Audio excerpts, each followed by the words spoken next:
Kisah sahabat Nabi Ayyasi bin Abu Rabiah.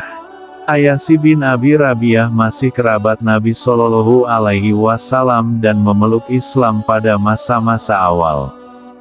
Ketika akan hijrah ke Madinah, ia berencana berangkat bertiga dengan Umar bin Khattab dan Hisyam bin Esh, dan bertemu di lembah Tanadib, 6 mil dari Mekah.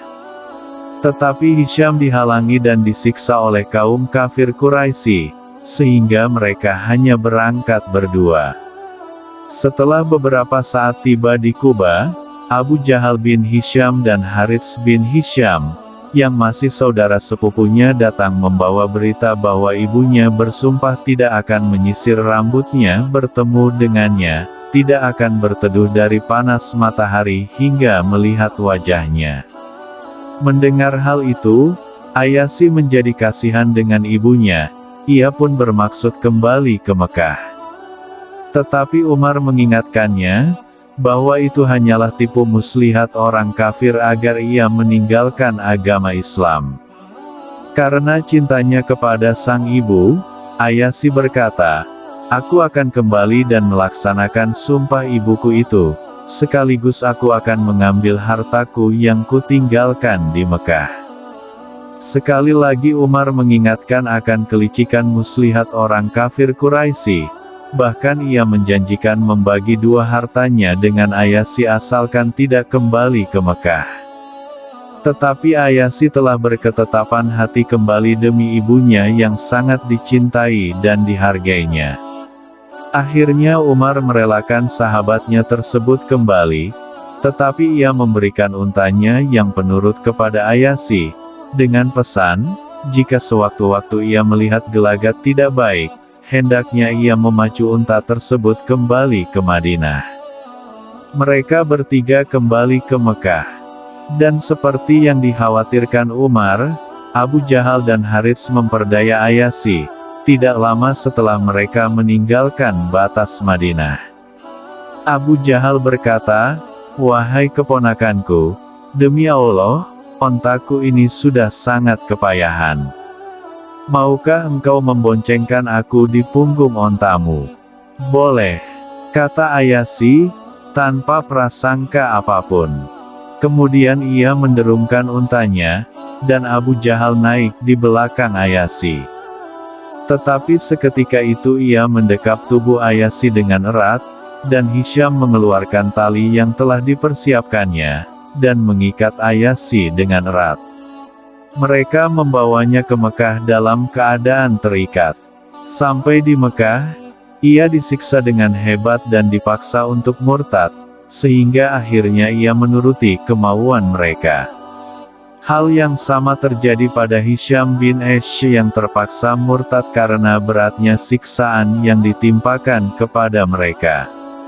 Saat itu ada anggapan, orang yang murtad tidak akan diterima lagi taubatnya dan tidak berarti lagi keislamannya.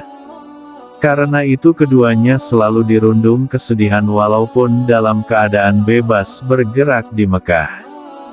Tetapi kemudian turun wahyu Allah, Surat Az-Zumar ayat 53-55, yang berisi larangan berputus asa dari rahmat Allah, bahwa Allah mengampuni semua dosa-dosa.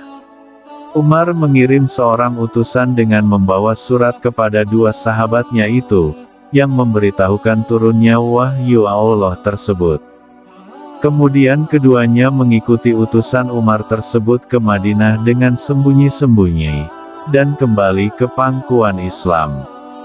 Sebagian riwayat menyebutkan, mereka berdua tidak sampai murtad, karena itu mereka diikat dan dipenjarakan di suatu tempat.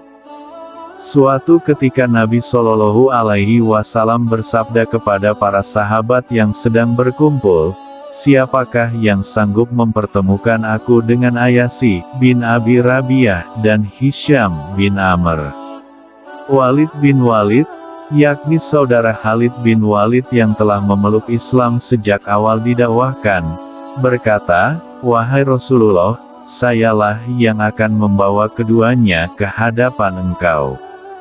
Setelah berpamitan kepada Nabi Shallallahu Alaihi Wasallam, Walid segera memacu untanya menuju Mekah. Ia memasuki kota Mekah dengan sembunyi-sembunyi, dan secara kebetulan ia bertemu dengan wanita yang ditugaskan mengantar makanan untuk Hisham dan Ayasi.